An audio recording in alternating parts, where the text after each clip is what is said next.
જૂનાગઢ જિલ્લા ભારતીય જનતા પાર્ટીના પ્રમુખ જેવી વ્યક્તિએ જે નિવેદન કર્યું હતું કે પહેલાંના જમાનામાં રાજા મહારાજા લૂલી લંગણી બોબડી આધરી બેરી રાજમાતા રાણી પટરાણીના કુંખે જન્મ લેતા હતા અને અત્યારે રાજાઓ મતપેટીમાંથી નીકળે છે।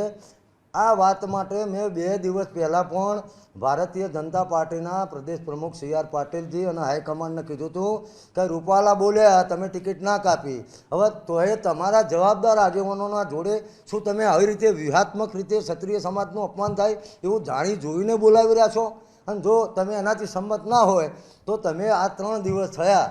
એક બાજુ તમે એમ કહો છો કે ક્ષમા વિરસ્ય ભૂષણમ, ક્ષત્રિય સમાજ માફ કરી દે, ક્ષત્રિય સમાજ, તો તમારા જ આગેવાનો વારંવાર આવો વાણી વિલાસ કરી રહ્યા છે, તો તમે એમના ઉપર કોઈ પગલો લેવા માગો છો કે નહીં? અને નથી લેતા, આજે 3 દિવસ થયા, તો અમે એવું સમજીએ છીએ કે ભારતીય જનતા પાર્ટીનું